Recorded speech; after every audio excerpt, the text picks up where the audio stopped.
Good evening, everyone. Good evening. Please call the roll. Councilmember Cousins? Here. Councilmember Fisher? Yes. Councilmember Knight? Here. Councilmember Michelle? Yes. Councilmember Smith? Here. For the last time, Councilmember Tell? Present. Mayor Keough? Here. Item C tonight is approval of the meeting minutes. We have our regular city council meeting minutes from October 8th, as well as city council work session minutes from the same date, October 8th, 2018. Move to approve both sets of minutes. Moved by Smith, thank you. Second. Second by Knight, thank you. Mr. Smith, any comments on the minutes?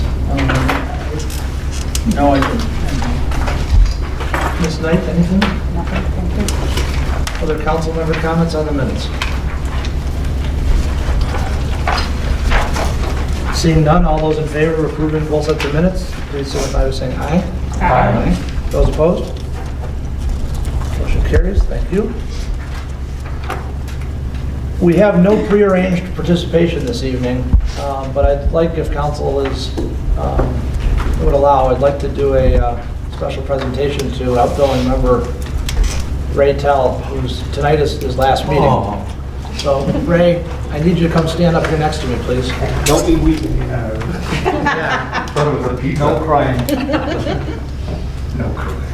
Okay. Thanks, John. Ray, thank you. We've prepared a proclamation. It says City of Dexter Proclamation, October 22nd. Uh-oh, did we not get the photo right? Look tacky. And Best file. don't get his shorts in there, please. Okay, no problem. Okay. Come on, man. So, whereas Ray Tell was first elected to represent the citizens of the village of Dexter in 1993 and served from 1993 to 1998, and then again from 2006 to 2014. And whereas council member Tell was elected to serve on the first City of Dexter Council and held office from 2014 to 2018. And whereas council member Tell also served on the Planning Commission, the Zoning Board of Appeals, the Parks and Recreation Commission, our Farmers Market / Community Garden Oversight Committee, our Streets Committee, and our Utility Committee. And whereas council member Tell held several leadership positions during his service to the community, including chair of the Planning Commission, president pro tem of the Village Council, and his current role as mayor pro tem of this city council. And whereas council member Tell represented the village / city on the Dexter Area Fire Board and as the city representative to the Dexter Area Chamber of Commerce. Boy, no wonder you're tired. Now therefore be resolved that the Dexter City Council does hereby proclaim its great thanks and appreciation to Ray Tell for his years of service to the citizens of Dexter. Well, thank you, John.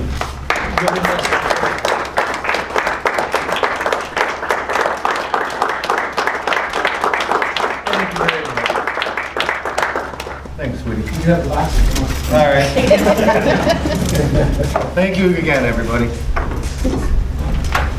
Thank you for allowing me to do that. Item E is approval of the agenda. I don't believe there's anything on the table in front of us. I'll make that motion. Moved by Paul. Second by Smith.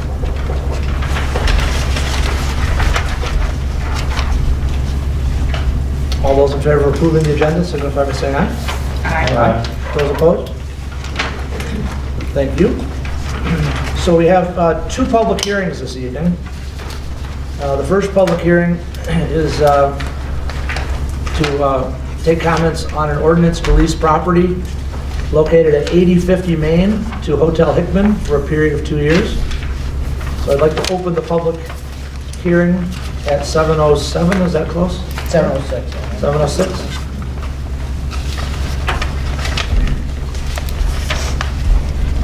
Is there anyone in the audience? We are required by charter to do this when we lease property.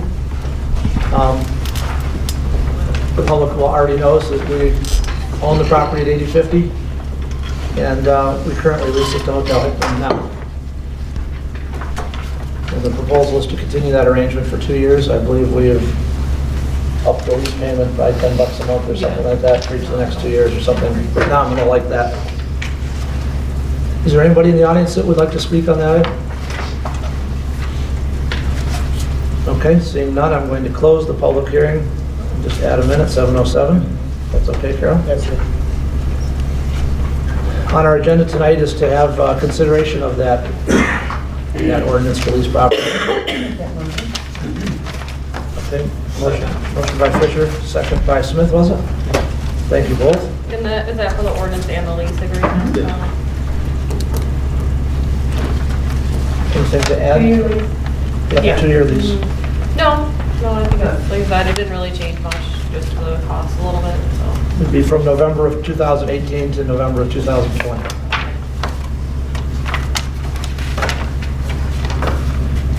Further discussion, questions? Okay, Ms. Jones, please call the vote to approve those, to approve the lease of the property and the lease agreement. Michelle? Yes. Knight? Yeah. Smith? Yes. Tell?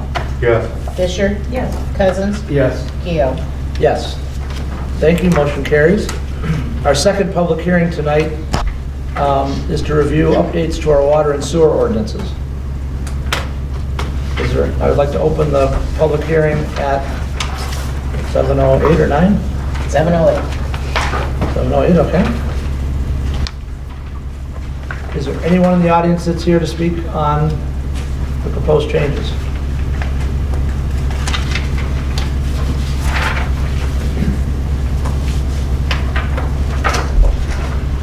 Do you want to provide any formal update or any comment just for the record, so there's something? Yeah, so council saw these last meeting. I'm not asking for action on them today. There's still a little bit of cleanup, just kind of working between the sections.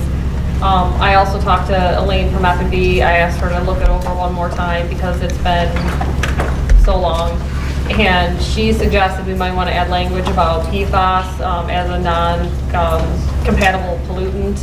And so Deb Snell from the DEQ is also doing one last look at it, and I imagine she might say the same thing. So it wouldn't be a number because the state hasn't really set a number, but it would just list it as a non-compatible pollutant, and then if we did find it, needed to get rid of it, you know, it's in the ordinance, just gives us extra protection. So I'll probably add a little bit of language in there that wouldn't really affect the public hearing.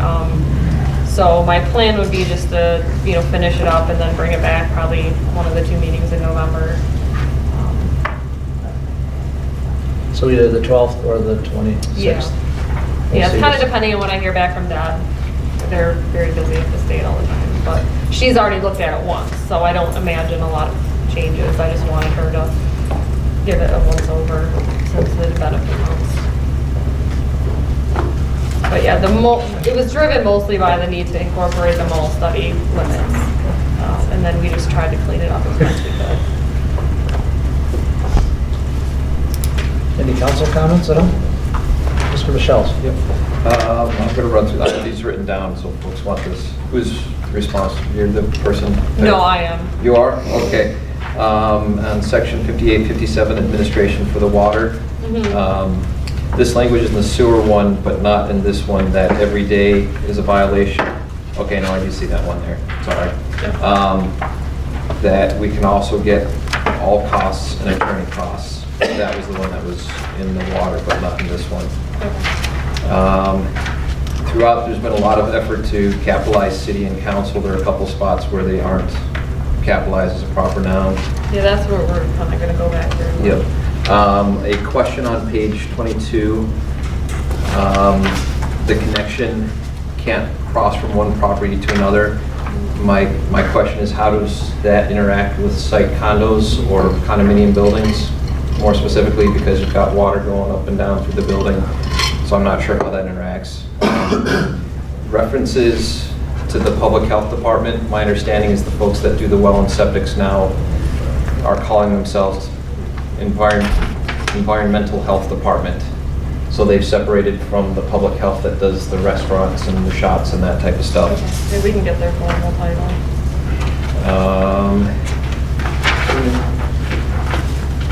Sorry, jumping ahead. It's okay, there's only 93 pages. Yeah. Appreciate that you Um, got the comments. On page 45, this was section 5860.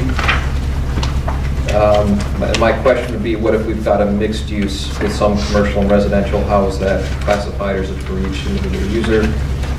It would be each meter would have its own, so generally in that Okay. case, the commercial would have a meter separate from the residential.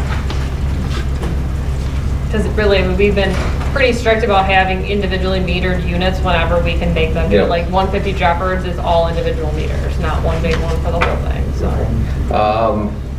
One thing I might recommend for section 5876, which is on page 53, is my understanding is that the tenant is going to be this person supplying the grease trap, not the city.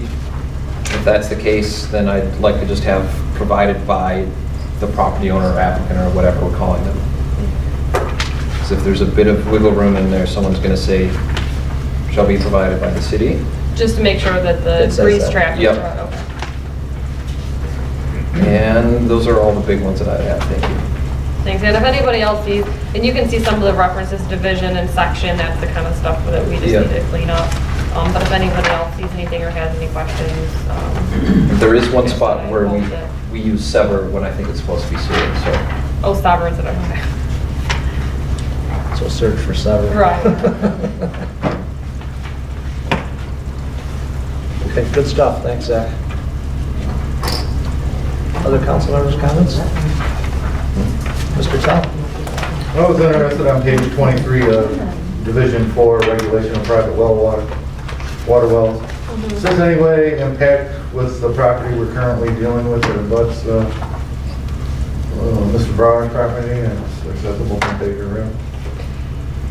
Yeah, so if, well, the part that talks about the exclusion area, I don't believe it's in the exclusion area. But there is exceptions in here to, so this section here is the area that's prohibited in the exclusion area. I don't believe that's in the exclusion area. That was in the area that was right around the gas station downtown. Okay, so this section won't change anything than what we're doing currently right now? Right, this is all original. We didn't change much in this section. Because that was something the DEQ required us to put in the ordinance back in the day because you cannot have a water well. Now, we don't really allow them anyway, but even if we did, you couldn't have them in that exclusion area. Right. How about non-exclusion area? I mean, does this address that somewhere in here? Yeah, about that's them still- currently having one? Right, so that's still prohibited unless council wants to make, I mean, there's language in here that says you have to tie into the water system, I think, unless you're a certain amount away or it's, You get a waiver by council. yeah. So like that's what we did for 8180 Main, right? Because that was too far from, it was $250,000 and then hook up to water, so we allowed them to annex in with the well, so. We didn't change any of that language from what it is now.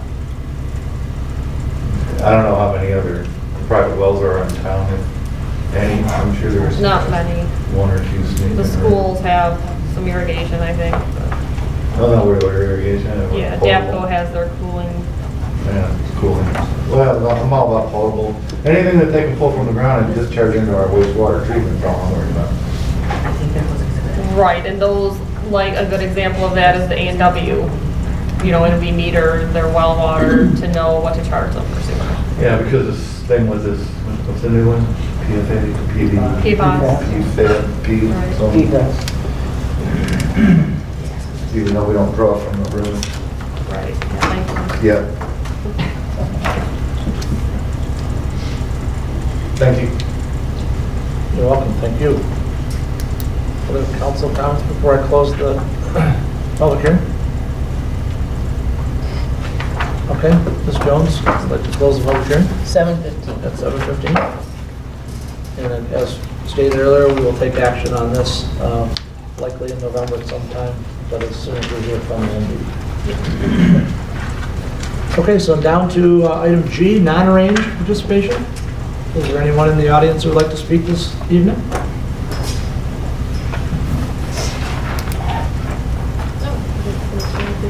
Welcome, Mr. Murphy. Thank you very much. My name's Bob Murphy. I live at 3713 Bristol Drive, Dexter City. First, I would like to thank William Tells for his dedication to the city of Dexter Thanks, Mr. Murphy. and his firehouse humor. Okay. You know what I mean? He knows what I'm talking about. I am but a delicate petite flower. Speaking of firehouse, I mean, I don't frequent their headquarters or the main fire station. I really don't. But I know they don't have a ladder truck. And please, there's nothing worse than riding on a working fire with a ladder engine and something breaks down, especially if there's people inside. And you know, that you can get by with what you have, meaning the headquarters, the building, they can deal with that. But, and there are production models that you can get, you know, put into service, because I don't think you can even wait to have one built. And I know that's a costly item, but please, you gotta do something for the fire department. If somebody's gonna get hurt, then everyone's gonna be in trouble. So anyways, thanks a lot and good luck. Thank you, Ms. Murray. You're welcome. Thank you, Mr. Murphy. Other citizen comments this evening, or not arranged? Okay, we have 2 communications in the packet. Our standard communications, upcoming meeting list, and the sign calendar. Are there any comments from council or staff on either of these 2 communications? The Cap Dart meeting is moved to the City of Chelsea Council room. Just a one-time, That's the one this Wednesday? Yep. Okay.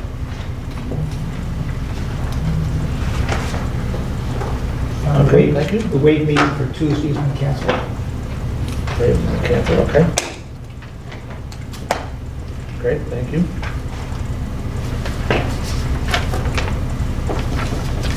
Any other comments? Okay, seeing none, we will move to our first report this evening from our finance director, treasurer / assessor.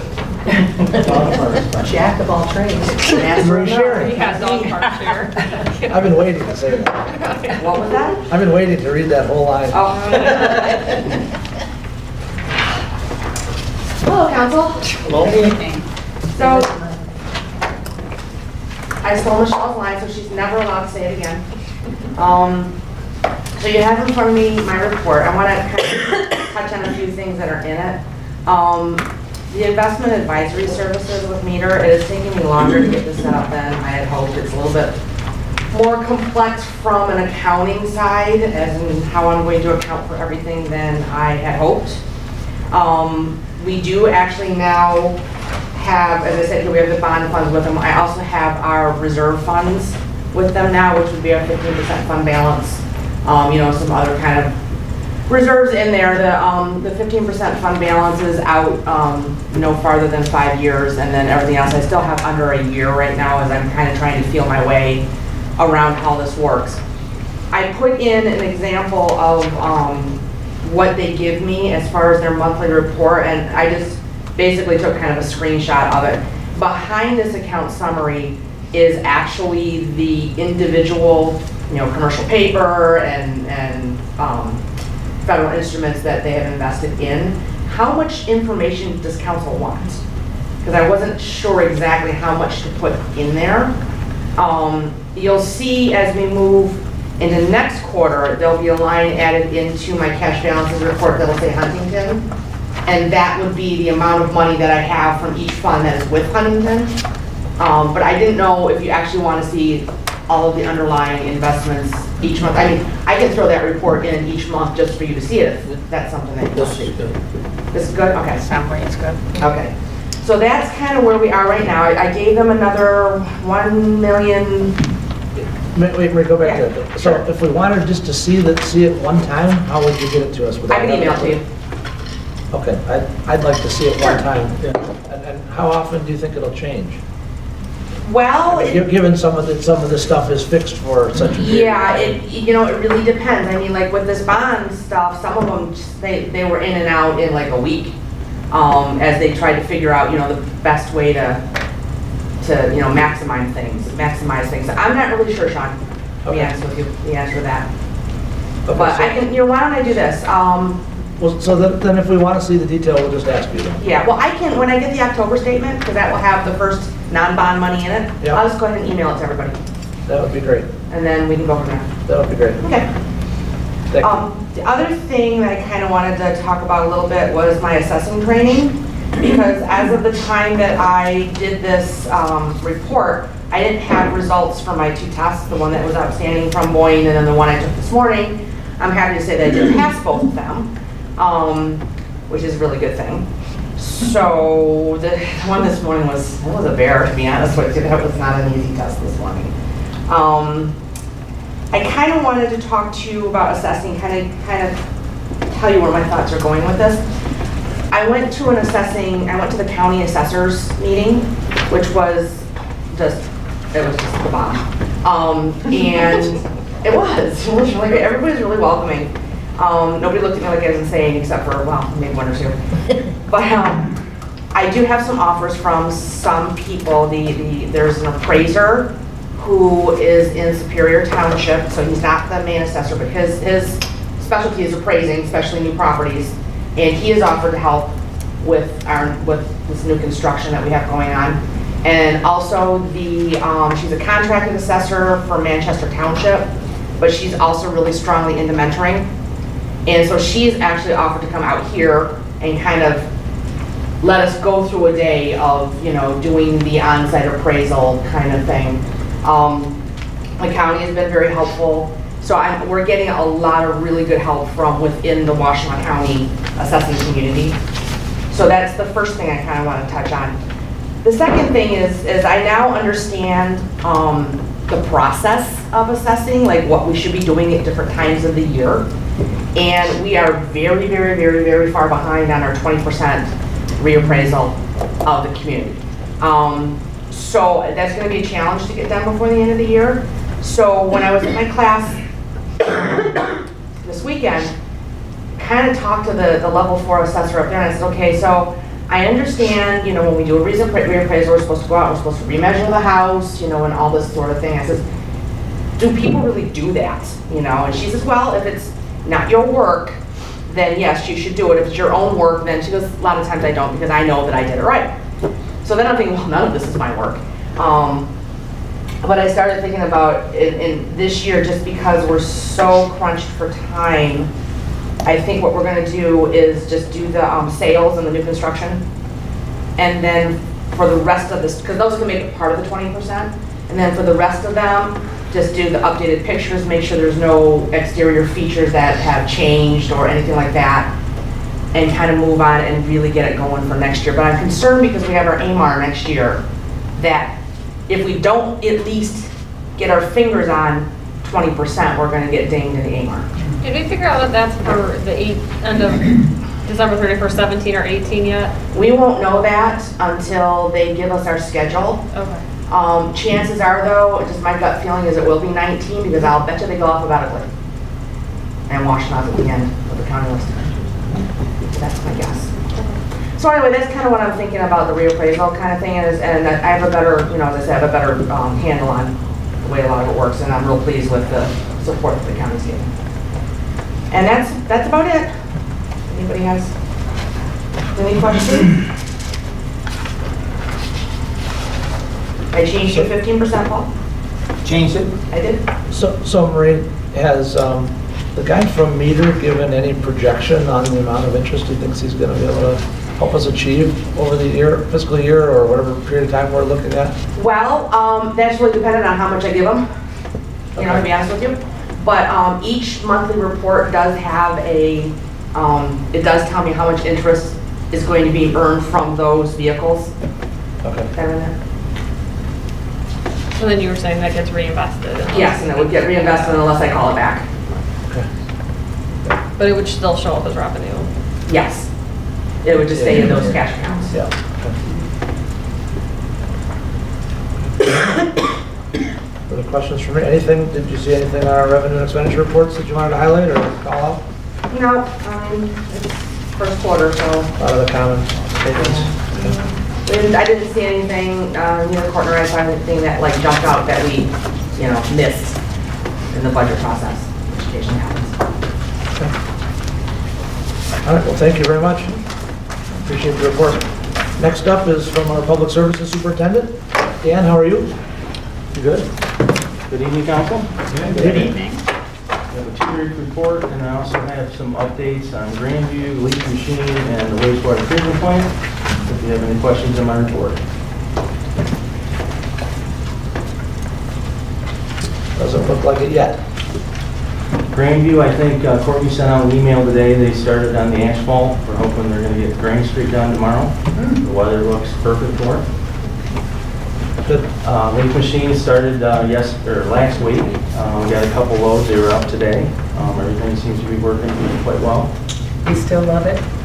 They love it, yeah. Absolutely. They were Save a on fire lot of last man year. hours. Yeah. You know, and we don't have 4 people out there. Yeah, yeah. You know, and somebody runs it by hydraulic. It's easier, it's faster, it holds a lot more than the other machine. How many people are you using again? Remind me. Depends on what roads we're on. Okay. If we're not on the majors, we're using 2. Great. The wastewater project, the demo is going great. If you like listening to jackhammers 8 hours a day, You know they're working though. oh, I know they're working because they're like 3 feet outside my office. Is it really? Yeah, and trying to remove 1977 concrete. They actually have you know what our Bobcat looks like. They got a machine about half that size that they run with a remote control. The jackhammers, all that stuff. They actually lowered that after they removed the tertiary filters down to the basement. Now they're trying to get rid of the mud well. It's going real well. I mean, they're doing a really good job. They still got a ways to go. So we got the screw pumps gone, the tertiary filters, the steel's gone. They're working on the concrete mud wall down below. They dug the hole for the headworks building out front for the grit system. They moved the water main last week. That's up and running. Today they were working on a new service line that they're going to put into the back of the wastewater plant. So there's a lot going on. But definitely getting after it. Was up, I think last week with Courtney. I have, this year I'll be working for the city 34 years. I've been walking in down at the wastewater treatment plant for 30. And you get used to sounds and smells, and with the screw pumps gone and that tertiary filter gone, I could hear a hum that I've never heard before in over 30 years. And it was actually the brass pump down in the basement underneath the concrete floor that I could hear from my office. It's a lot different in there without all that machinery going. Is there any other questions? So they should be done next week? No, we have a long ways to go, but the demo guys are getting after it. I mean, they're on time every day, and they work 8 hours a day, and they're gone. I mean, everything is going really well, actually, so far. Good. Good. Paul and then Zach? In the time I wasn't here before, but before they talked about the asphalt, the road on Dan Hoy, and the concerns that we had before and after. Do you have any reason to know why they did that? They just want to get it done? Or did they really not care about how it was going to turn out? I don't know if they really didn't care about. I don't understand why they had a plan and then they switched the plan. And to me, the road's a little bumpy. Yeah. I talked to Courtney and Patrick, and we're going to be sending out a letter here, hopefully pretty soon, with our concerns, and then laying out in detail how everything happened and how everything changed to get us to where we are. I can't really answer that, why they did what they did. I think it was a timing issue, and they were under restraints on trying to get that road open before school. But to explain why they went the way they did, I know that they had a G2 was there, their testing company, that was giving them advice on how to go through the project, but I'm hoping that after we get the letter out, you know, maybe we can have a meeting with the schools and Blaze and Granger and try to figure out, you know, what we're going to do. Is it, are you concerned in the future of how that road's going to be? Well, it's bumpy right now. I know. mean, it should be smooth. Is it, but I guess so my And I'm question also, is- I do have concerns that the way that they came in after the fact and they cut the asphalt out and then laid asphalt over, that we're going to have to crack seal that next year. Whether that's true or not, I don't know, but we have, I mean, not only me, but OHM, I mean, Chris, Patrick, you know. Is it anything that it's not life or death, do you know what I mean? But we do have concerns, and I think that, you know, talking to Courtney, that we need to address our concerns, you know, to Granger and to the school, and how the process unfolded. Different from the meetings that we had on how they were going to handle the process as we put the road in. Well, I've just been down there and it's bumpy. There's no question about that. And I'm worried that it's gonna get bumpier over the years. Gonna get smoother. Not gonna get smoother, right? Well, I think OHM's got some ideas, and maybe how to smooth that out.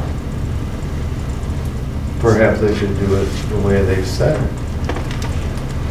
It got a little difficult in there when they started hauling all that dirt. I think it made some of the areas wet. It made it a lot more difficult. But through the process, we were talking to them, you know, all the way through those things, trying to help them. Because it is our roads. Well, at this point, you wouldn't do anything till the spring, I got it. right? I mean, Yeah. The point being is that well, putting them on notice is I think, that's the first thing. it won't make them any happier than it was when you met with them before, so.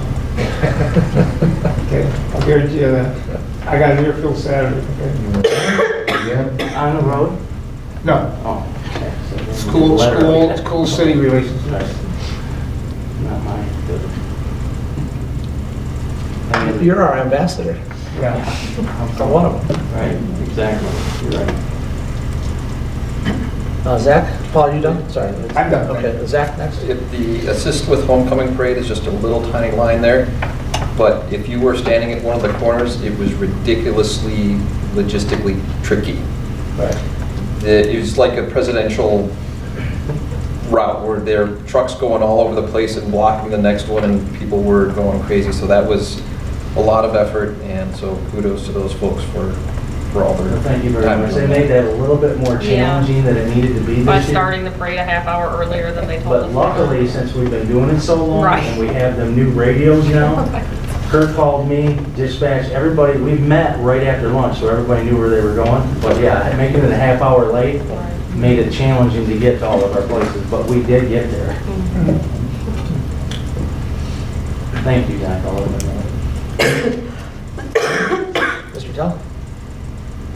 You had to troubleshoot the raw sewage pump and clarifier too?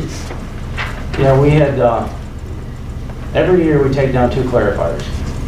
And we clean them, we look at any of the maintenance, preventative maintenance. And actually during the summer months with the flow so low, we've learned that we don't have to run with them all summer long. So we put it back in service, and a month after it's back in service, it plugs. So we gotta take it back down. That should be solved by our grit removal system. That was my next And question. that's exactly, it is going to help us tremendously. I mean, right now, we're having a problem with our brand new lid on our secondary digester, and we're thinking that the grit buildup in there is kind of pinning it against the core bolts in the wall. And we wanted to wait till after the project was over to clean that, but we might have to do that here in another month or less. Get that cleaned out of the secondary. This grit system is really going to save us a lot of money in the future. A lot of money and a lot of time. Yeah, just every time Metro comes in, it's just such a big deal. Yes, it is. Dan, when's the last time we hauled sleds?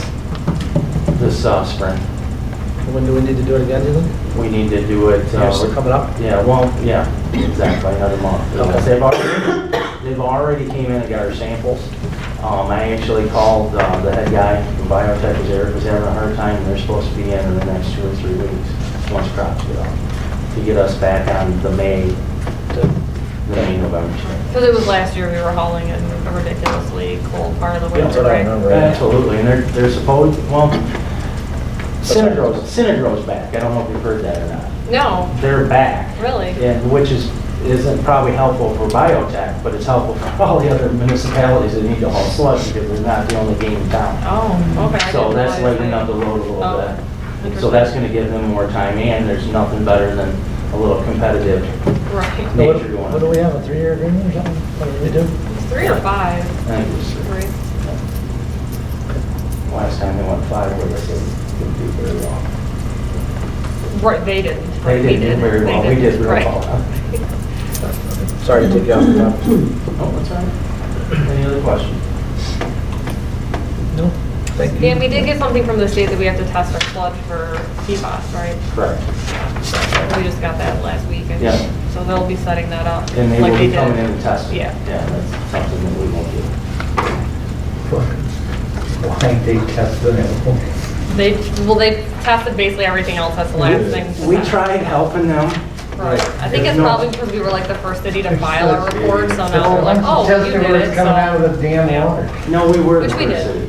Right. We followed their exact direction and we kind of heard everybody, like, you need to wait, you need to, I'm like, no, we'll just go ahead. Because they're gonna, one way or another, you're gonna have to They're gonna test it. Yeah, Right. yeah, exactly.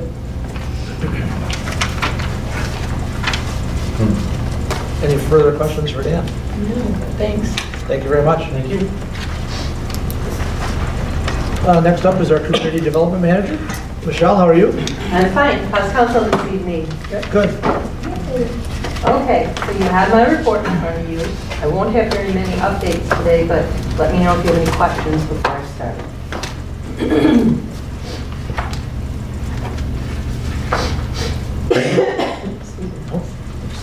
Okay, so the Semtech General Assembly was last week. I participated in the Economic Development Panel. I'm really nervous going in, and I do that when I have to speak with people that I'm not familiar with. And, but luckily I was the third speaker, so by the time it got to me, I had it down. Of course, the timing was off because you had to get done in 7 minutes. How can you put everything going on in Dexter into 7 minutes? So, but it was well received. Got some really good feedback back from folks. Thank you, Donna and Sean, for the comments that you provided me as far as challenges and the things that you learned from the project since I wasn't here. You provided that, and that was very helpful when we had the Q&A. You're welcome. Glad it went well. The pre-application meeting for the Central Ann Arbor Street, it's 2 parcels now instead of 3. Mr. Herman's decided not to be a part of it. It's still overall, the committee feels that there's some synergy to have that area redeveloped, but there are still some issues with ingress, egress, building orientation, excuse me, and potential impacts to Monument Park. So the pre-applicant is going to work some things, and I presume that they will contact us again when they want to have another meeting. But no idea when that will happen. Let's see, where are we at? Which property declined? Mr. Herman's property. This one? Yes. Greek Revival House. So you've got. Oh, this one right here. Yeah. So on our continuing enforcement case with the property at 2865 Baker Road, the property owner did send a contractor in with an application to demo the garage. That preliminary zoning compliance permit got issued last week, and they have gone to apply for their building permit. I don't know that they've gotten it yet. Bless you. But every so many days I go out and see what's going on at the property. Excuse me. We had a minor incident at 150 Jeffords this morning when the builder was excavating on his property. There was a piece of foundation on his property that when he took it out, it caused that dirt wall that was his property line to cave in. And so he had to shore it up, but that meant going on the neighbor's property. And because there wasn't some proactive communication, it made the adjacent property owner very nervous and upset, and you can understand that. So we've had conversations. Dan and I went out and met with the property owner, and then I subsequently went out this afternoon and had an additional conversation. We have a time frame for the footings being poured tomorrow as far as concrete, and then the blocks going into grade, which should be done by about Wednesday of next week. At that point, the developer will remediate the area that's been disturbed. When the project is done, he will put his landscaping and all on his property, but he's also going to re-landscape with grass on the neighbor's property. So right now, we're back on some good footing. No pun intended. Yeah, I didn't even think about that. Thank you. Nothing escapes you. Where was that at? Was it in front of the old Jolly Pumpkin? Yes, yes. Mr. Smith, I think has a question. On 150 Jeffords. Yes. Went by there Sunday morning, and the fence that is on Jeffords was down. It was down some Saturday night when I It was went with the by. storm. Yeah, and it fell, instead of into the roadway, it fell the other way. Okay. But it was still down, people could have easily walked into the site. But the sheriff said that they put police tape around the building when they noticed it. There was police tape on the open gate on Forest. I don't recall seeing the police tape where the fence was down. Okay. Yeah, because Lisa texted me Sunday morning and said that the deputy was gonna put up or had put up some tapes. I remember seeing it there. I suppose it could have been there, but Yeah, it's been difficult for them. I to do keep remember that. seeing it on the gate, because that was what was holding the gate together. It was really, really windy on Saturday, so It was windy. Okay. there was a storm. Okay. And at this particular, that's it. Other than, don't forget, we have the special planning commission meeting on the 29th. It's the public input on where we're at so far in the master plan update. It's at the library. And it's at the library. And there's a pre-app meeting before that one too. So if you're on that committee, and I know you're coming or not coming, as case may be, that is at 6 o'clock. Okay? Thank you. Thank you, Michelle. Okay, next up is our sheriff report, which is in the packet. Anybody have any comments or questions? I don't think the sheriff's here, right? No. Okay. Anybody have questions on the sheriff's report? Or what review updates? Seeing none, I will move down to city manager report. Ms. Nichols? I don't really have too much besides what was written. I think people should have received their newsletters. I think I got mine Saturday. We did hear back, and I put in an email update at the end of last week that the crack sealers, they're scheduled to come Wednesday. The only issue is that the high on Wednesday is 46, and the spec is that the air temperature is supposed to be 45. So I'm not sure if that will happen based on the weather. I don't know that we want to go outside the specification and then have it not set. So we'll have to see how that works out. We do have the sample of what we were thinking for the electronic packets. So I think this side. now. I know, right? 20 goddamn. So it's kind of, it's like a 2-in-1, that comes with, so it can be a tablet or you can use the keyboard. So if you want to check it out after the meeting, and then just let us know maybe this week if you want us to order one. My thought being that if you want to switch to the electronic packet, then we would, provide it that way, and then, So that's going to be the only choice? it doesn't have to be. I mean, I can still do, I'd prefer to do if someone does want to keep getting a hard copy packet that they pick it up instead of having to deliver it.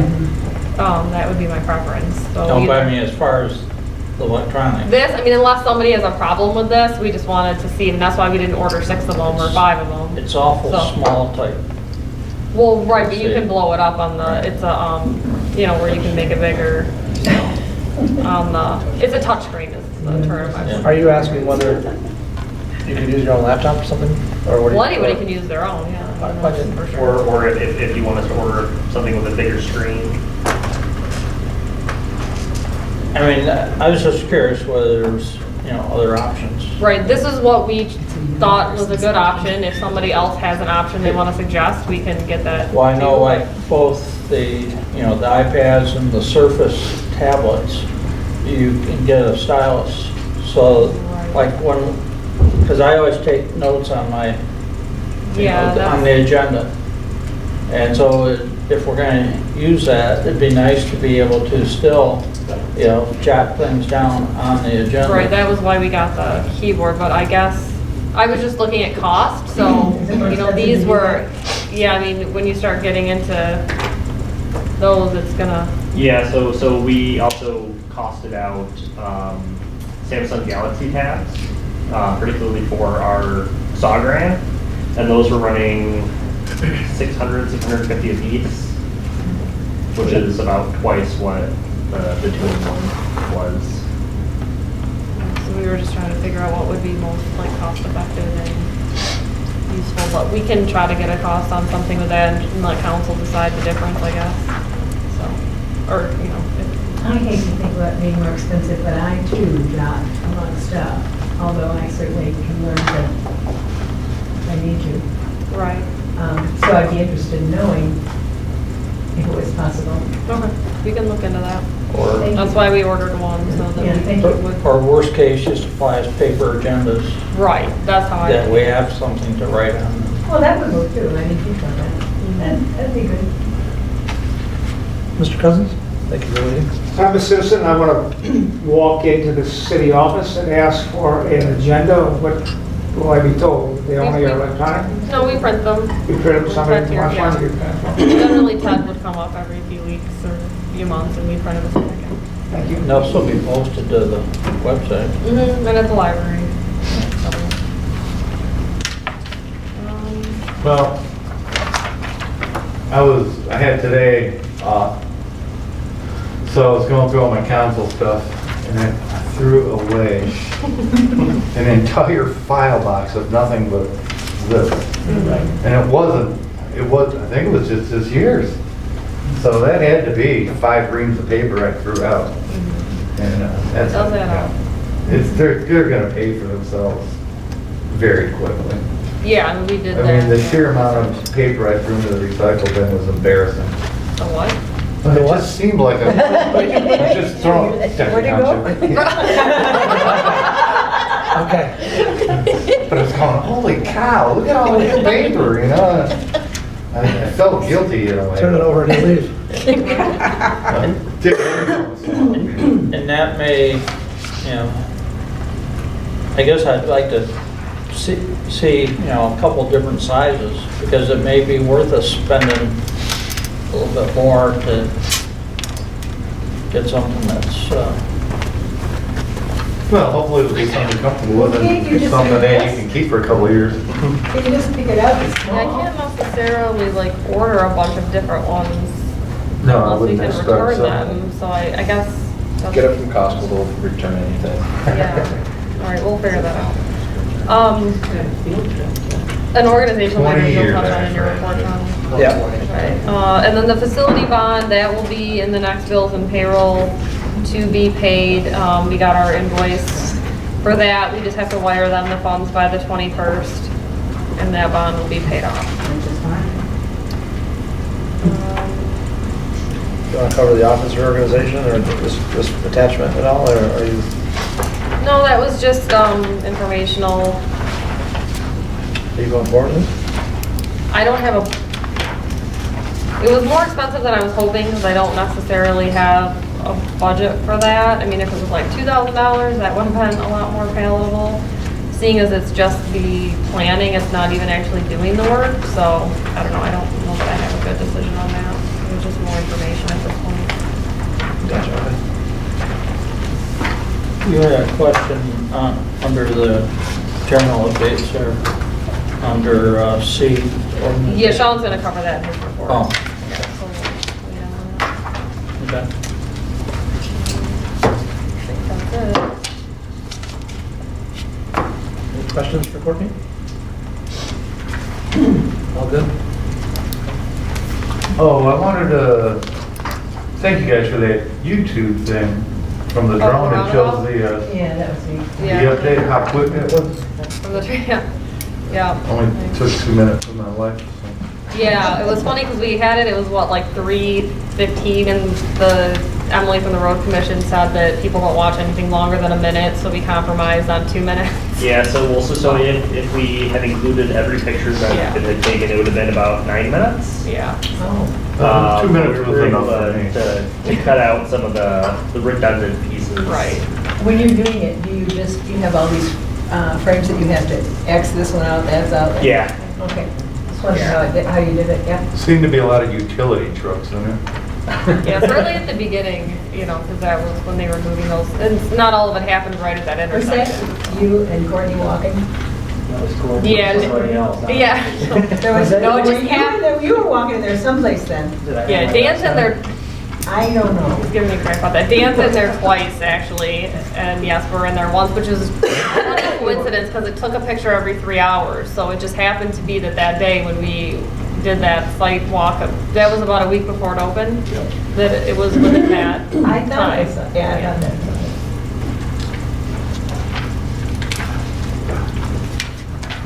No trespassing tickets were issued. Yeah, no, they were giving me grief because I didn't have the yellow vest on. It was all, the work was basically done. had your man. Yeah. Don't need a yellow vest, I got one in front of me. Exactly. That's all right. Okay, to move on to my report. Okay, over the last week, council is aware that we've been advertising for the upcoming vacancy. We're advertising through November 2nd at 5 p.m. Currently, we've received 2 letters of intent, unless there was one today that I didn't catch. First from Phil Mikas, the second from Jordan Sorkin. I met with both of them, both each for about an hour. Just talk to them about what their interests are, what their background is, their family, how long they've been in Dexter, that kind of thing. 2 good conversations. So we have about a week and a half, or a little over 2 weeks, or a little under 2 weeks until the 2nd for other candidates. I'm going to try and interview people as soon as they submit it, because I don't want to be caught at the end if there's a lot on the 2nd. So I will continue to email each of you the information that I received, so you can see it ahead of time as well. And then it will be advertised, or I'm sorry, all that information will be put into the council packet, I'm assuming alphabetically, on the 7th, so that everybody can see it in one place. And then hopefully on the 12th, I can make a recommendation and council can vote on that recommendation. If they don't like that recommendation or it doesn't passes, I'll make another one and we'll keep going. But the good news is there is interest, and I'm trying to advance the process as best I can until we get to the 12th. So if anybody has any questions ever on a candidate, or feel free to give me a call on that. Do you want, just thinking about logistically, would that just be L1 on the next agenda, you think, or? No, I I remember think that we before. will, do that up at the start of the agenda. You might just want to do that right away. Because I think if we can get somebody seated, it's in our best interest to have 7 up here if we can, for any decision, anything we might do. So we might want to have an extra printed packet. But by then, I'll make sure that whoever I'm ready to make a recommendation on the first one has read the packet, just in case they get the votes. So that's what I'm thinking. Along the same line with the vacancy, Ray and I had a fire board meeting this past Thursday, October 18th, I think it was. Ray is our one of 2 members. He and I are the designates to that board. Ray anticipates that he won't be able to, that he'll be on afternoons by the time November 15th comes around. And no, November 15th is our next fire board meeting, and we have 2 important things to vote on at that meeting. One is the 2018 spending plan, 2019 spending plan, budget/spending plan. The chief has done a very good job of preparing a budget/spending plan for 19. There are not a lot of changes that were requested by the 7 members that were there. There's a few. He's proposed to have, I believe right now, it's a 1.12% increase. That might go up slightly once he makes a few of the corrections. but it's nominal compared to each of the last couple of years where we've had bigger increases. I'm very comfortable with the budget, but I'm not going to be able to be at the meeting on November 15th. So given that Ray likely can't be there, and I won't be there, I think it would be good if we could have at least discuss, whether we do it tonight or on the 12th, discuss a replacement person, even if it's temporarily, so that we have somebody that can vote on the city's behalf on that meeting. The second item that's going to be discussed and not likely voted on at that meeting is a plan to upgrade our apparatus. We've received some quotes for both engines or pumpers and aerial. And after discussion by the fire board is pretty well in agreement that we need 2 engines. There was discussion about 1, and do you space them out? There's discussion about 2. Do you buy them at the same time, or do you space them out, 6 months apart or right at the same time? Some of those details will be worked out, but I think the consensus choice that each of the communities is supposed to be evaluating, or at least I wanted to bring back to get your input on, is the scenario involving the purchase of 2. If they decide to do 1, it'll be less, but we have about $215,000 in apparatus reserve cash at the AFD right now, and the chief is projecting that this year's budget, or this year's spending plan in 18, will come in about $280,000 or $290,000 under budget, which if you add the 2 up, creates about $500,000 in cash. The cost of the 2 engines is about 1.1 or 1.13 million, so $1,130,000 rounding. So the draft scenario that has been put on the table as a motion to postpone, it was a motion to postpone any action last meeting to get input, but the draft scenario is that we authorize the chief, or the fire board authorizes the chief to purchase 2 engines for that 1.13 million, and that we put $500,000 down, so that we're financing about $630,000 over 7 years, which comes out to about $100,000 a year as a payment. Round figures, it could be 98, it could be 103, it's roughly $100,000,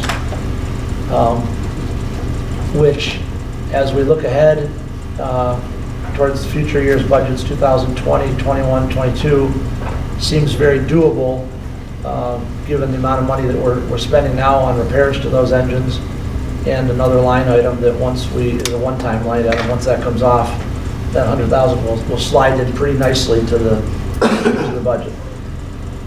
So Ray and I represent you on that board, and wanted to make sure you were aware of that. It is a pretty large purchase relative to other things that get purchased. We've caught up a lot on our equipment purchases at the AFD right now. We're in good shape. The chief's going to be writing a grant for some rescue tools to try and get some money towards the replacement of some older rescue tools, if I can say that generally.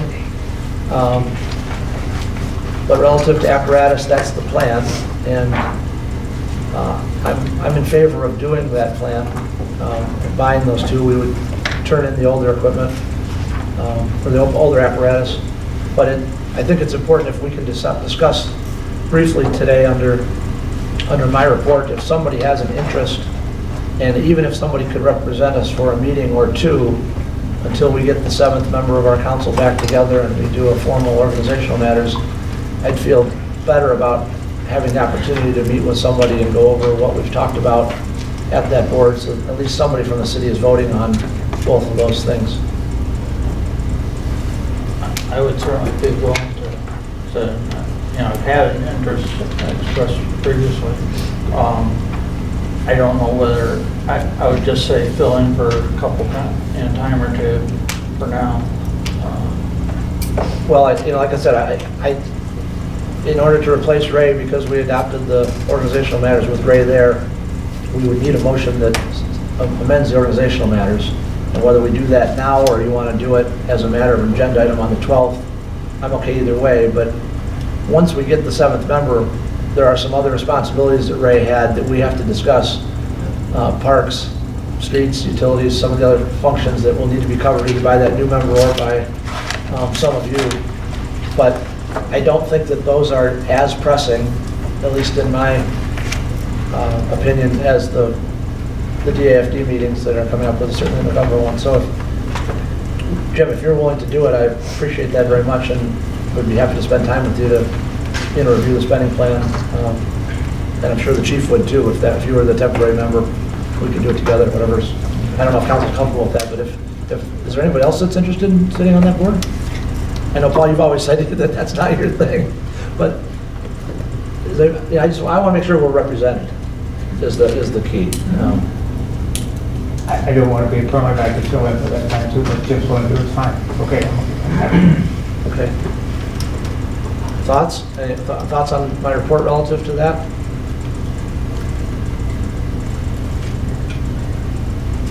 Okay. Jim, I do a fine job, so. Okay, well, can I get somebody then to make just a quick motion that we, something to the effect that we amend our organizational matters to replace Ray Tell with Jim Smith on the Dexter Area Fire Board? Well, I'd be honored to do that. Support. Motion by Tell, second by Cousins. Any discussion? Okay, I'm just going to say all those in favor signify by saying aye. Aye. Thank you. Those opposed? Okay, great. That helps a lot. And then just, so that takes care of the replacement. Does anybody have any concerns about the proposed apparatus purchase? At this time, it does not look like we'll have to dip into the $200,000 that we have in cash that's set aside in the reserve account that the city's cash. I suppose that there could be further discussion to put more of a down payment down, but I don't know that I see that coming. I think that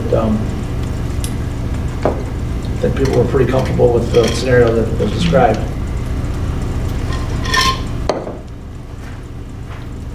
Okay, all right.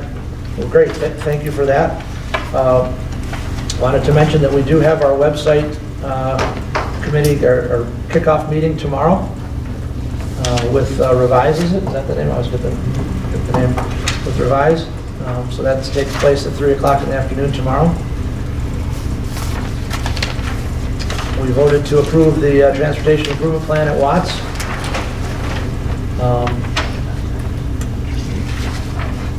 I don't have too much more to add. I'll keep you posted again on the vacancies, and thank you for helping me find a replacement for Ray. Ray, thanks for all you've done on that board as well. Does anybody have any questions for me? Okay, we will keep moving. We have 2 items on the consent agenda. One of them, I will say before I give up the voice here, one of them is the appointment of Amy Schell to the Arts, Culture, and Heritage Committee. Amy volunteered this past year at the Plain Air event, and has considerable interest in this area. So that's the recommendation. I put it on the consent agenda if anybody has any questions, but I think that's a good spot. She also volunteered this past Saturday, the military birthday. Excellent. Yeah, Excellent. she Very helpful. she came to our Culture and Heritage meeting to see what it was all about. So Good. she really enthusiastic. It was a good choice. Okay, so we'll move on to consent agenda then. I move we approve the 2 items listed on the consent agenda, bills and payroll in the amount of $295,232.04, and the appointment of Amy Schell to ACH. Second. So moved by Fisher, thank you. Second by Smith, thank you. All those in favor of approving the 2 items signify by saying aye, please. Aye. Those opposed? Thank you, motion carries. We have no old business. We have 7 items of new business. And new business item L1 is consideration of the scope of work from JJR for Mill Creek Park Phase 2, not to exceed $157,000. I move to approve contract with Smith Group GGR for design, engineering, and bidding assistance, amount not to exceed $157,000 with $15,670 from HWPI. Is that okay? Thanks. Okay, motion by Michelle, thank you. Second by Smith, thank you. Hi, Paul. Paul's in the audience in case anybody has questions for Paul or Paul wants to make comments, but I'll turn it over to Justin, please. So you have my report. We've been talking with both Smith Group and with the group of, that has been working towards the Iron Belt feasibility study. This scope kind of covers multiple paths. The first being the design and engineering for phase 2, but as a subtask, working towards a hydrology study to assist with getting better construction cost estimates for the Iron Belt connection. And you have in your packet a copy of a map that includes several potential crossings that were developed by Smith Group, by the Smith Group representative who was working in conjunction with that feasibility study. As part of that, the Huron Waterloo Pathways Initiative has agreed to pay for half of that piece of the work. But the main piece, the phase 2 piece, gets us through construction document and bidding document development.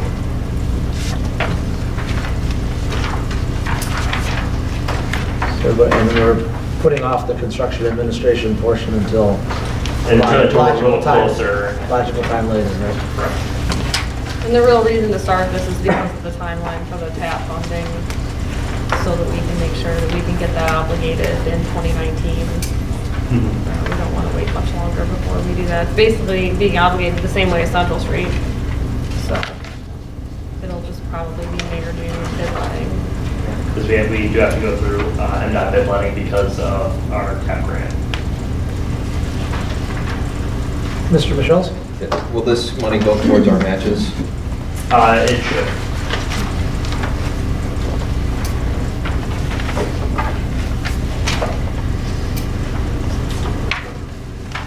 Everybody knows what's going on. I don't see a lot of questions, so I don't want to rush anybody. Is it Paul, this night? Yes, just the maps on page both 170 and 172. I just want to make sure I understand this. Those little short pieces that are between the black brackets, that is boardwalk, and the rest of it's pavement or On grade asphalt. asphalt. First. And then the purple stuff toward the bottom is the future It is trail. future phases. We did look to get as much of it to be on grade asphalt as possible due to costs. Boardwalk is significantly more expensive than asphalt. Right. And that was determined by the wetland delineation study that we performed last year. And then trail by others, going down Grand Street and connecting Grandview Commons to the... Yep, so the piece between the boardwalk and Grand Street is to be constructed by Brower as part of their project. They also provided an easement for once that piece is complete. And then we've had conversations here about potential Grand Street improvements at some later date. So that will be the city's obligation, the Grand Street. Correct, depending on how that works out with council grants and phasing. I have one other question. Yeah, take your time. Floor is yours. On page 175, the new, this one. Yes. All those little places like 3, 4, are they crossing the river right there? Yes. Yeah, so those are potential options that Smith Group found to be potential ways to cross the creek and get to the destination, which is the corner of Parker and Dexter Chelsea on the northeast corner. It's part of the feasibility study that the Huron Waterloo Pathways Initiative is paying for.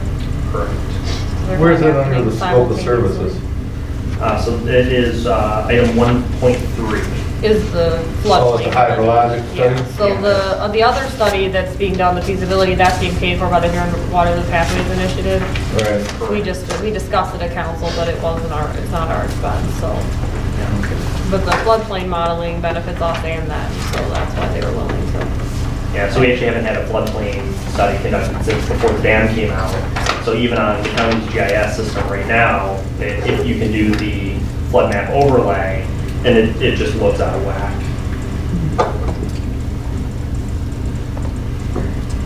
Justin, I walked a portion of the path on page 172. I walked a portion of the path with a group of you, Paul, and I think Justin, you were there. But I did not walk from the end towards Baker, where we sort of stopped down in the lower area and then towards Baker. Is there grade changes there as you go east? Does that come up? There are grade changes, and I think Paul might be able to speak to this a little bit better than me, but the idea is that we would come out kind of where the lions keep their Yep, I could picture shed. that, but what? But as you go back, the way that it's been graded now, there's the ball fields that are going to be up higher, and then kind of a start cut off down to where the smaller stream is. Okay. And the piece that we're looking for is somewhere in there. Somewhere, okay.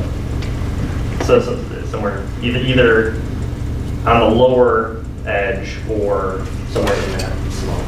Okay. And then on that same map, we have a purple area that is labeled downtown Dexter. Is that shape meant to be like CBD? I think that that's just or more for reference. That isn't necessarily. That's not, okay, that's not a designated from the master plan or draft or anything. That's just, Hey, this is People where could the orient downtown is. themselves on the map. just to orient them, okay. Any concern that my house is in a hexagon? Right, I was gonna, yeah, good question. Actually, I'm not sure what that hexagon It's the devil. represents. Pentagram, yeah. Oh, sorry. That's what we're shooting for, right? So I'm not sure what that hexagon represents. It represents nothing. Sure is Just an it. It's not highlighted in red, so it's not too important. Yeah. It's subliminal. A lot. Just a small amount. Although I now know where the angles of those streets come from. Yeah, there you go. So the, If you want, you can go off the attachment A on page 170. The hexagonal. one comment I did want to make, actually was back, I think it was April of 2018, May of 2018 was the 10-year anniversary of our original hiring of JJR for the park, which I thought was kind of cool that it's already been 10 years. And Paul just, this past Saturday, worked with us on the Mill Creek Park Day, which he does every year.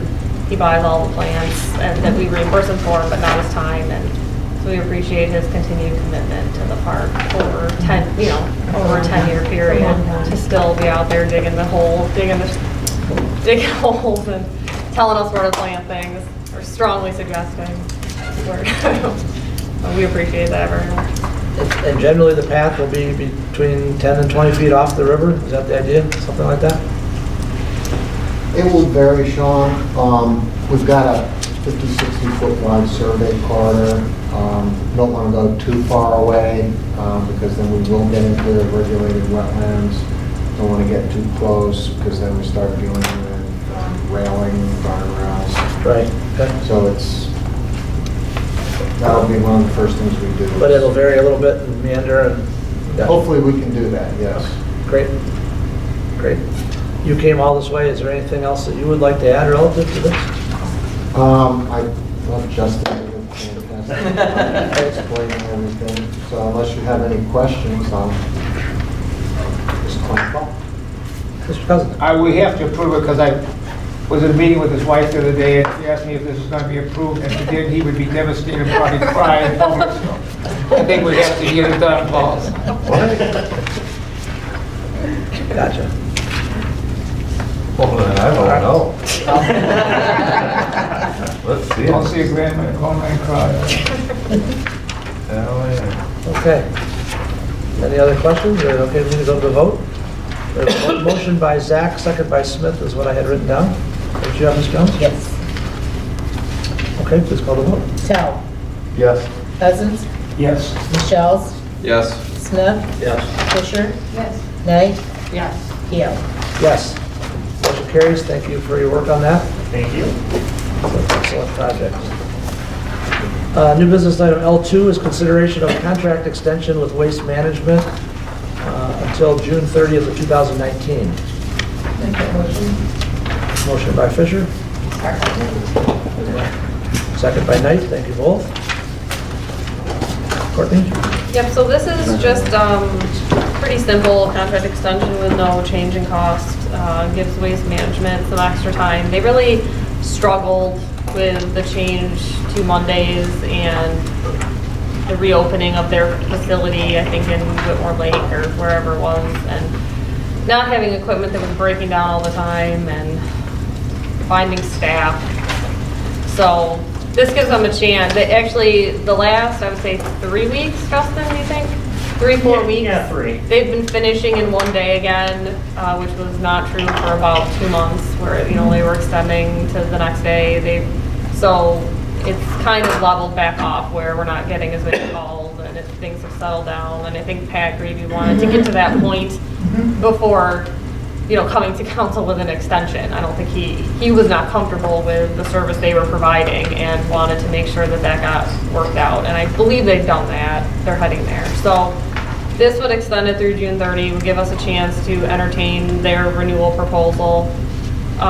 If we don't like that, it gives us enough time to bid it. It also will align it with our fiscal year, which will be nice, because right now it aligns with the old village fiscal year from, 15 years ago. Are we still planning on having Pat come in and talk to us at Yes, some he point? is still planning to do that, but honestly, he really just wanted to feel like they were in a good place with what the service they were providing before he... Well, you talked about the trouble, or he talked about the trouble in finding people and drivers, and Yeah. they actually had somebody walking next to the truck today in a cast that was doing the recycling. Yeah, that was our recycle guy. Yeah, he has a separated That's not shoulder. dedicated. He was a one-armed bandit. Yeah. Not the truck. He comes but to the get our person. recycling, yeah, too.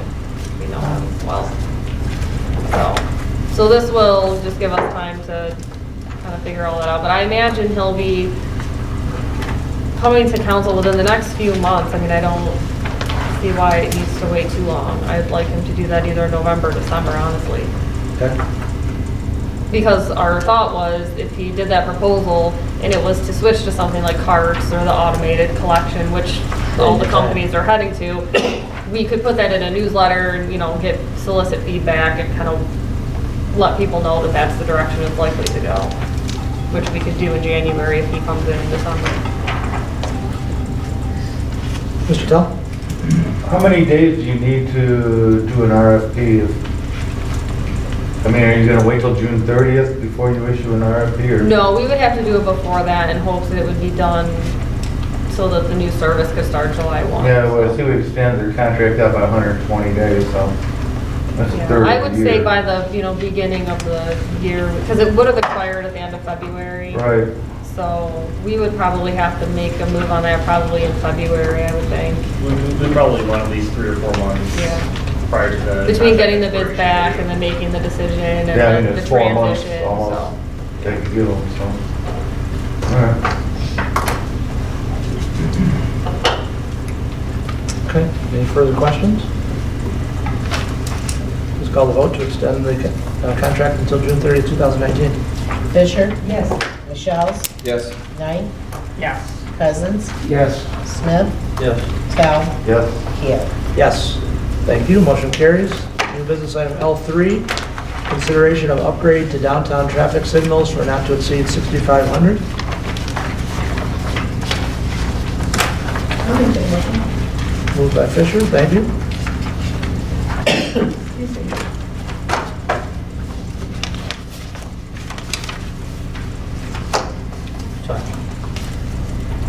Motion for a second by Smith. Thank you.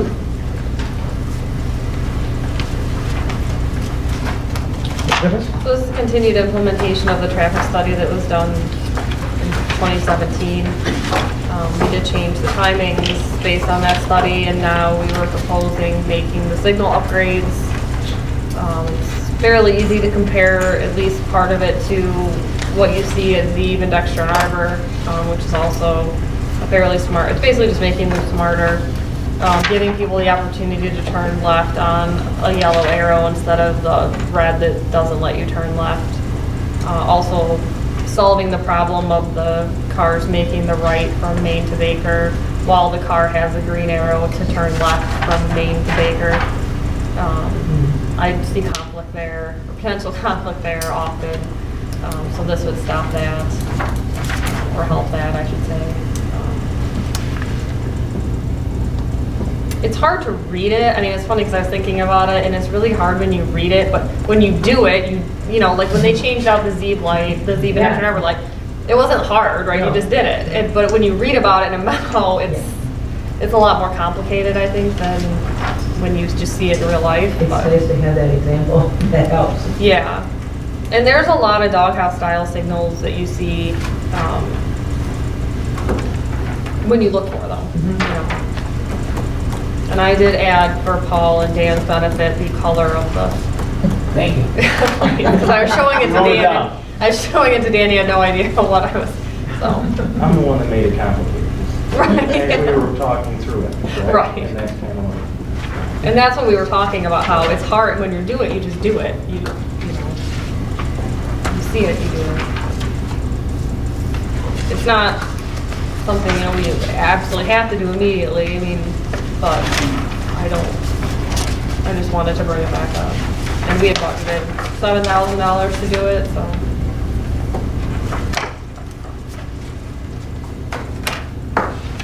So on the doghouse one, maybe I'm just reading this weird, but it's midway through there, it says, when the green arrow is lit, drivers have a protected turn. Okay, so that's a right turn, so that means that's the only green active in the whole intersection at that time. I suppose there could be a left turn movement from Baker onto Main at the same time, but, you know, is it? No conflicting movement. Right.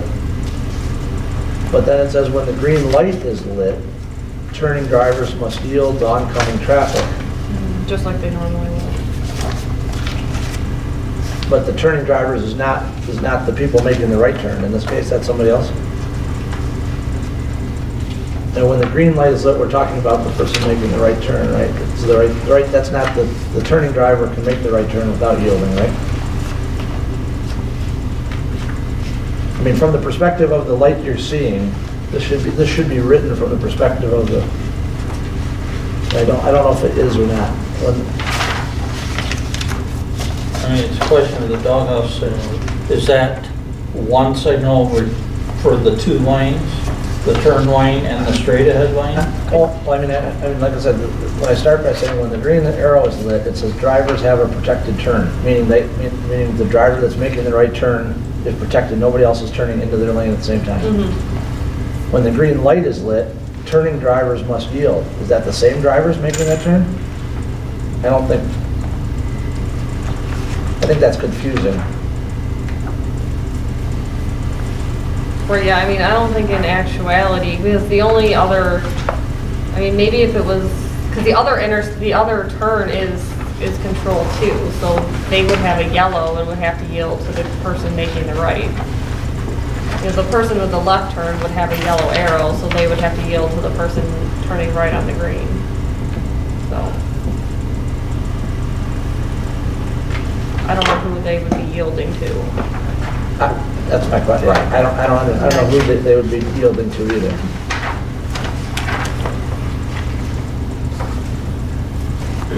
But as long as that's worked out, I'm okay with this.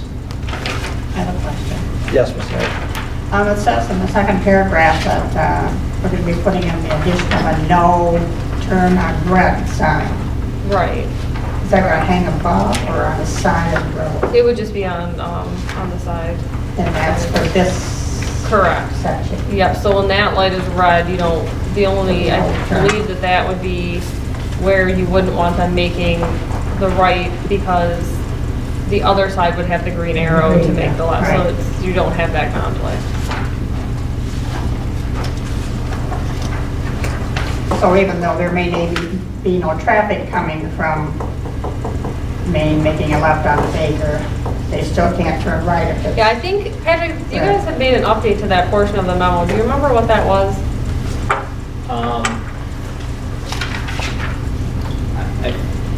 I remember exactly what it was, but I think we actually, the added addition of that no right turn case sign was what we had added in, because that was one of the recommendations that we had. And this goes back to, I think even when Councilman Simi Farrow was on council asking us to add that in. Because one of the things that, to try to help with the efficiency of westbound drivers on Ann Arbor Street, was to permit that left turn to occur, kind of clear that left turn lane out. 'Cause it's not a very long pocket for that left turn. And so some of the conflict points that we would see is that because you're not prohibiting right turns on red, you would actually add that sign in that would come up when that left arrow is on. So that's something we added in, just because that'll help with the efficiency of that. Right, so it might not be signage, it might be a hanging. Yeah. it would But be a if there's backlit. nobody turning left, a car can't turn right on red, it'll be a ticketable offense?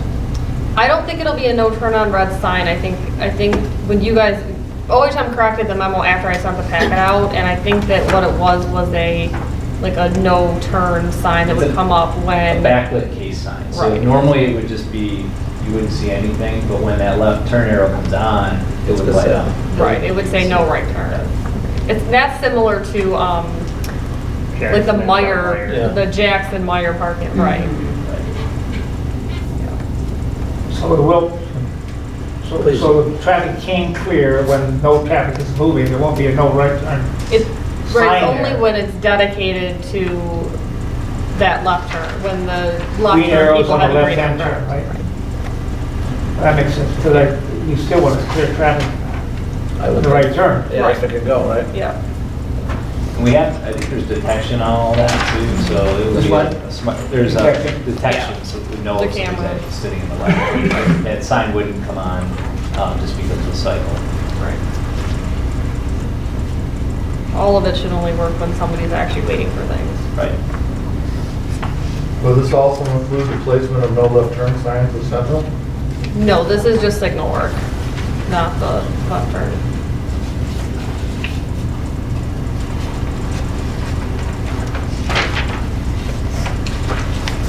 Okay, so we have a motion by Fisher, second by Smith for the upgrade not to exceed 6,500. Staff understands the question, brother. Please call the vote. Smith? Yes. Michelle? Yes. Fisher? Yes. Tell? Yes. Knight? Yes. Cousins? Yes. Yes. Motion carries, thank you. Item number 4 is a discussion item of the Central Street project. Courtney or Patrick? So tomorrow's our GI meeting for Central Street, which is the required meeting with MDOT as part of the process. So once we finish that meeting, then the final plans will be submitted to MDOT. And I just wanted to kind of give council an update on where the project is and just kind of let you know that we do have quite a bit in this project. We're looking at a lot of stormwater improvements, and so the cost is a little bit more than what was anticipated, but we want to just keep everything into the project, put it out to bid, and then we'll make our decision when we see the bids as far as whether, how we get the, what we do to pay for it. So we have about $1,050,000 budgeted for the project. My main area of concern is that I have no idea how much we're gonna have to pay towards the roundabout project. I asked Matt for that a few months ago and he wasn't comfortable providing anything, so that is still up in the air. Which roundabout? So if it, the one we just completed, You don't know how much we are? We haven't been told by the road commission how much we owe. So we had the $1.3 million grant for CMAQ that covered the construction and the construction inspection, hopefully most of it. But I just haven't seen the final breakdown to know if we owe any additional money. I know that we'll owe them some for the inspector's time on the Baker Street project, the Baker portion of our paving, which we had budgeted for, but there could still be some cost. I don't know that yet. So once I know that, then it'll be much easier to deal with Central Street. But worst case, we borrow from another fund and then we can pay it back after July 1. It's just, we expect this to be done, hopefully April, May, June of 2019. But other than that, we haven't heard too much about the project. We took it to DDA, we took it to Planning Commission. Fine with it. We had a resident question today about stormwater, but Patrick spoke with her and I'll explain that. So.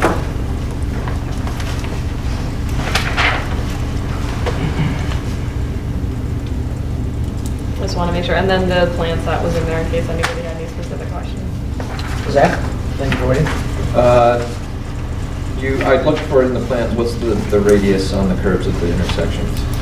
I don't know offhand, but I think it's 35-foot radii. Do you know what the design speed is for? It seems very gracious that cars will feel comfortable going pretty fast. Cars, yeah, and kind of just the consideration we were balancing out is when we try to run larger trucks through there, trying to avoid situations where there's any need for a single unit type truck to encroach into the opposing lane. Yeah. We took it down to a 15, we looked at a 10. You can make it work, the problem is you just have to do pretty wide sweeps to do it. And the other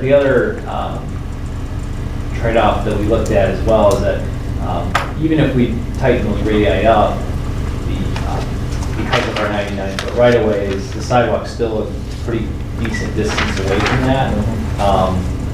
So it kind of resulted in a situation where you want the vehicles to stop behind the sidewalk as much as possible, but as we tighten that up, there's going to be a tendency for them to creep across, which it was just kind of a balancing act of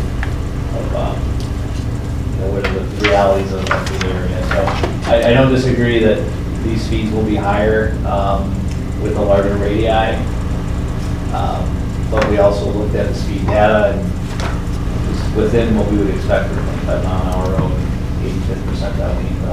30, the average speed was right around 25.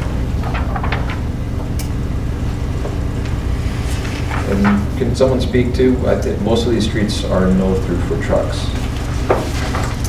Is that correct?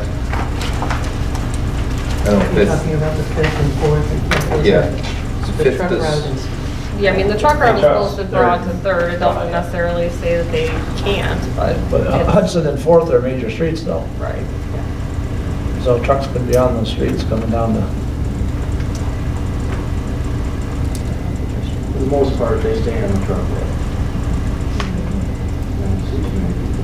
And big trucks on that 4th Hudson. And what I want to point out for folks that we're doing our stamped brick concrete treatment there means now that if there's a pedestrian in the walkway, traffic is supposed to stop for them, which is different from now where it's unmarked and traffic keeps going, which is, I think, good. We want people, we should make it as comfortable for them as possible. What are you looking at, Zach? What page are you on? Well, all the intersections get the stamped concrete Yeah. treatment everywhere. Yep. And some of them aren't marked now, which means that if you step out into the road, you're on your own. Traffic isn't required to stop.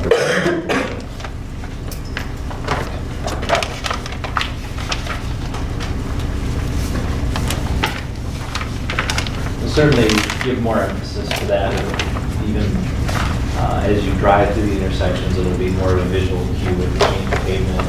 The markings will add additional pavement markings to each side. They're not there now.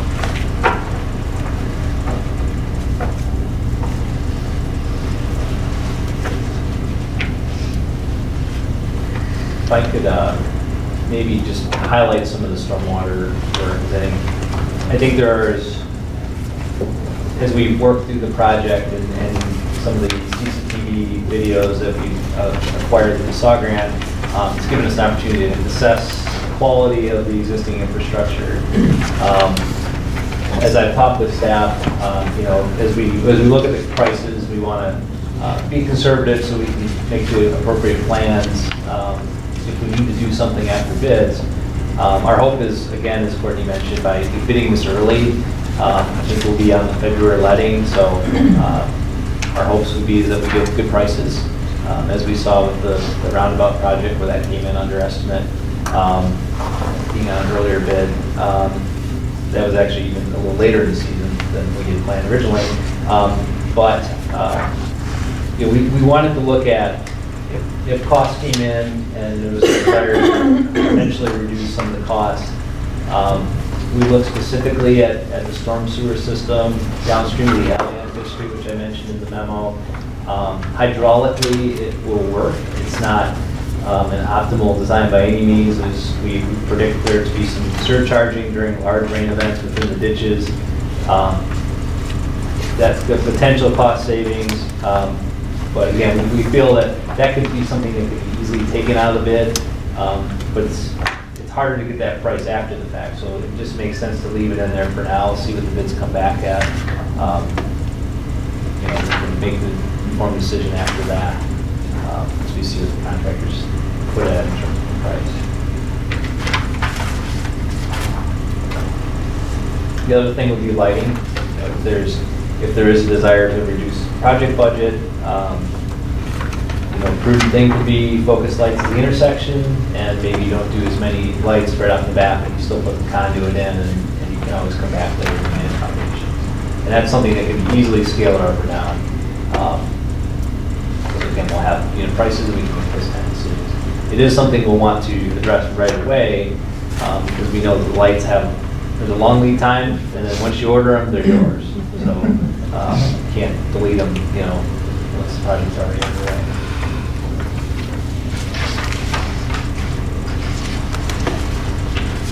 Does this carry the bike lane through? It does, yep. There'll be 5-foot bike lane either side.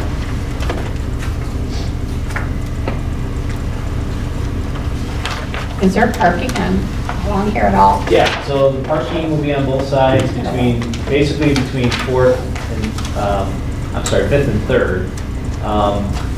We take it away as we come into downtown, make the curve on Central. We don't have it on the right side because we want to improve sight distance because we're going to add a decorative crosswalk between the north side and Monument Park. So we take it out on that one side, but it'll be present on the left side. So it's similar numbers. So we'll lose a couple on that inside of the curve, but everywhere else will be back on there. And a lot of properties along there don't have driveways. Surprising number actually get access off the alleys. So when you have driveways, that interrupts the amount of parking. So we'll be able to provide a lot of parking on a few of those blocks that we wouldn't have in other areas of town.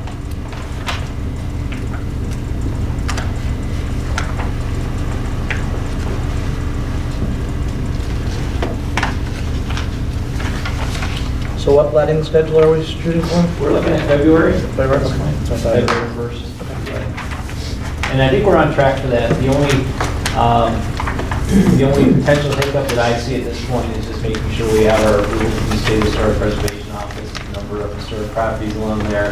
But we've been engaged with that office. I think we submitted our stuff in early September, so they've probably had a good time to look at it. I know on Central Street Phase 2, it took a while. We actually were able to get the project obligated without having our approval in hand yet. We'll try not to go back to that well again.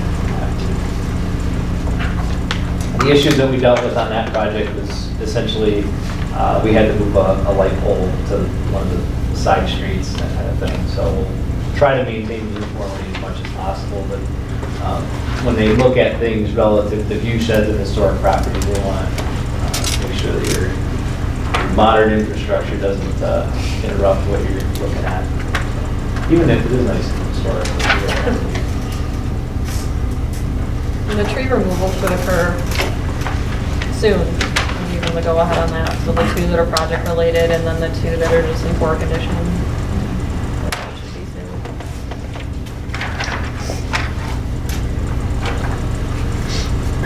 Well, thank you to you and the team for good work and to staff for keeping us on track. Very good. Yeah, hopefully we can, Good luck with the job. Yeah, got a sunny day. Yeah, you're actually walking. yeah, they just stay indoors now. Yeah, not really a great inspection. Yeah, said they used to walk around though, I didn't know that. They haven't done it at any of the ones I've been. Gotcha. Any further discussion? I don't want to rush through it, but I don't see hands popping up.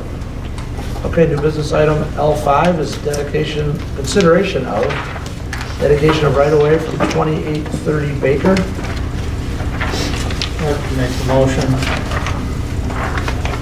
to approve the resolution on page 206. It's the resolution for 2830 Baker Road. Includes a record quitclaim deed transfer of future public right-of-way. Motion by Smith, second by Fisher. Thank you both. What is this? So this is the portion of the Baker Road right-of-way that's in front of Mr. Brower's new building Oh, we're, at 2830 Baker Road. It's recorded already. So We're just officially accepting the Just dedication, which is okay, so, this is table one. official, yeah.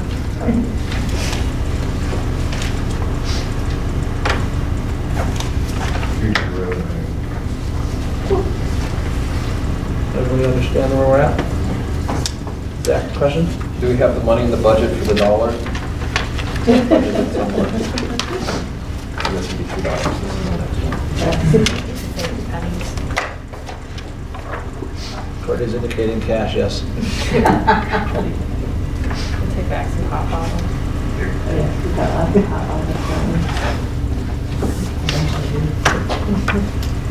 Okay, call the vote. Everybody understands where we're at? Okay, please call the vote, Ms. Jones. Knight, Yes. Fisher, yes, Tell, Yes. Michelle, Yes. Smith, Yes. Cousins. Yes. Keo. Yes. Motion carries, thank you. New business item L6, consideration of a dedication of right-of-way from Dexter Town Center. I'm not sure that, wasn't that one called Dexter Town Center? No, 2830 Baker doesn't have a name. Dexter Town Center Condominium Association is Sorry, 27. located at 2830, but Right. Let's call it 2720 and 2800, or 2810 2810. is what I think. yeah, it's just not. I'll move we pass the resolution on page 211. Okay, motion by Smith, second. second by Fisher, thank you both. This one was, it had been agreed to be dedicated in the past, it never got actually done. Right, Determined it's during the done Baker Road process. on condominium documents, but we need to, this sort of cleans up the last little piece. So.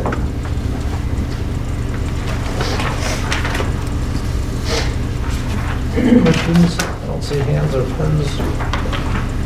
Everybody's good? Okay, please call the vote. Cousins. Yes. Knight, Yeah. Tell, Yes. Fisher, Yes, Michelle, Yes. Smith, Yes. Keo. Yes, motion carries, thank you. thank you all. Good to clean those up, thank you. Last new business item is new business item L7, Getting Horse, consideration of 2018-2019 budget amendments. I'll move to approve the budget amendment. Motion by Knight, thank you. Second. Second by Michelle, thank you. There's nothing too interesting in these. Mostly they are to pay off the bond. It's a bit of work. Different funds are contributing to that, so. Yeah, other than that, it's basically just using contingency for a couple things.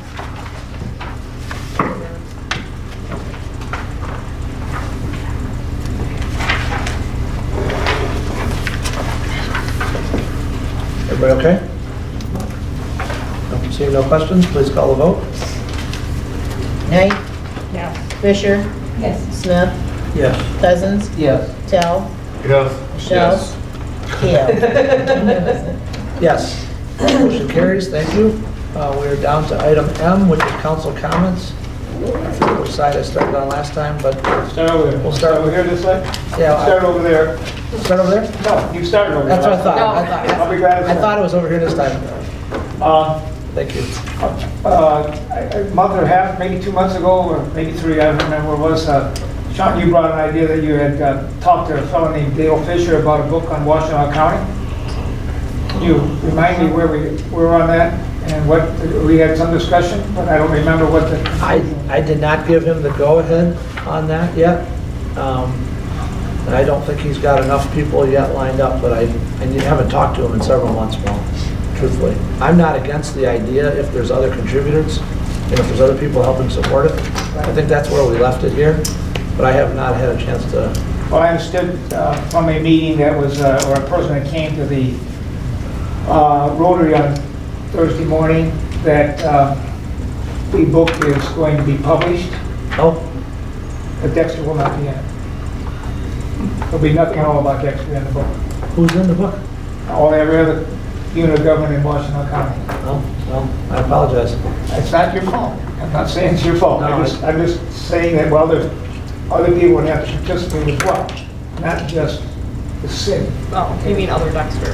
What's that? You mean other Dexter? Other Dexter, Yeah, businesses yeah. and such. Plus, they were also looking for corporations or businesses to. Yeah. Right, Yeah, I got you. I didn't have time to talk to anybody. But... So I guess my question would be if there's a way that you could call Mr. Fisher and Okay. find out about that.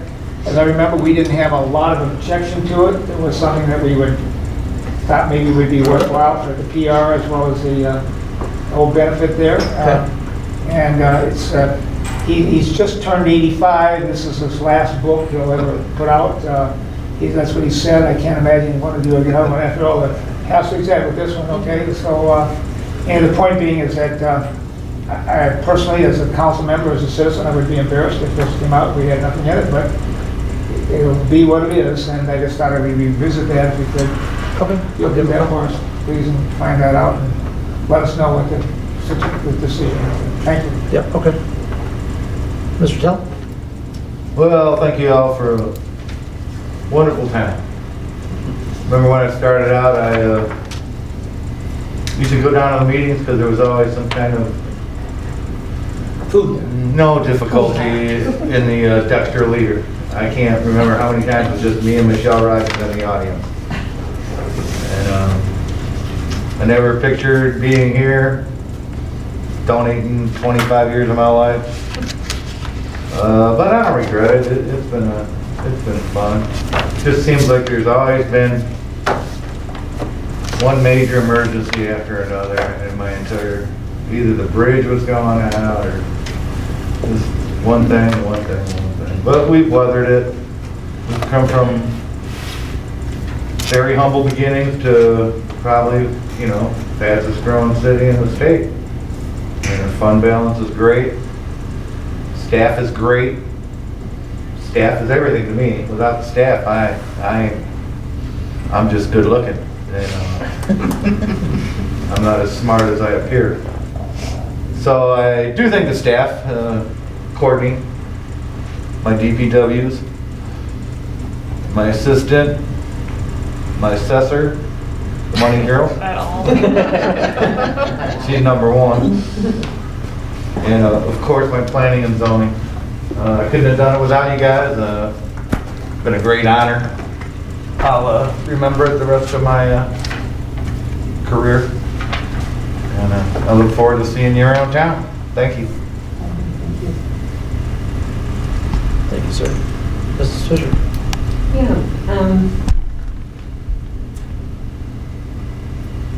I have a tremendous amount of respect for you.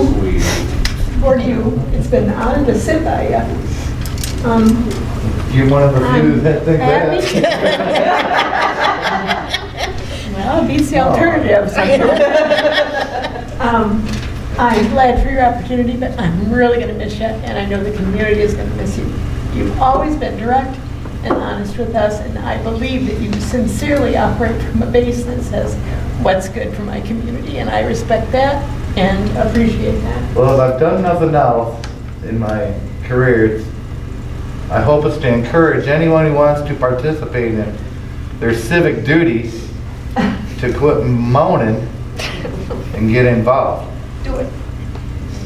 So while I appreciate 2 people filling out the application, I certainly expected more. Well, there's still plenty of time. It's not over yet. Well, Maybe people thought you were going to change your mind. that doesn't happen a lot. Ms. Jones?